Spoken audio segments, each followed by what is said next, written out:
की आम्ही पण मार्च जानेवारी फेब्रुवारी महिन्यात 22 दिवसांचं जे आंदोलन केलं त्याच्यामध्ये आम्ही 5,000 रुपयांची वाढ करून घेतली. म्हणजे त्यांनी काही दिली नाही पण आम्ही करून घेतली. आपले CITचे सगळेच फेडरेशनचे पदाधिकारी असतील, हे मैदान गच्च भरलेलं होतं. शासनाला झुकावं लागलं का तर आमची संख्या जास्त होती म्हणून झुकावं लागलं. जे तुम्ही आज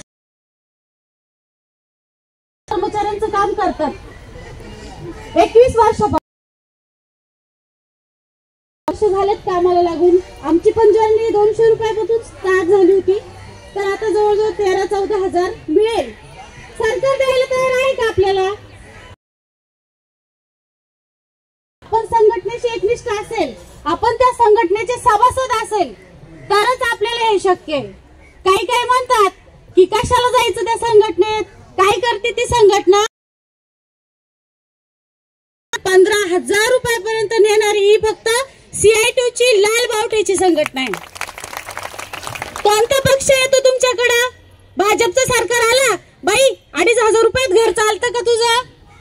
राष्ट्रवादीचा आला, काँग्रेसचा आला, शिवसेनेचा आला, कोणी येत नाही. मत मागायला मात्र येतात. हमखास येतात. ताई 200 घे 500 घे पण मतदान मला दे. आता आपण ठरवायचं मतदान कोणाला करायचं. आपले लाल बावट्याचे जे सगळे सदस्य आहेत आपल्या प्रत्येक जिल्ह्यात असेल, तालुक्यात असेल, आता विधानसभेचं मतदान येणार आहे. त्याच्यामध्ये आपण ठरवायचं आपल्याला साथ कोणी दिली, लाल बावट्याने दिली की राष्ट्रवादीने दिली की शिवसेनेने दिली.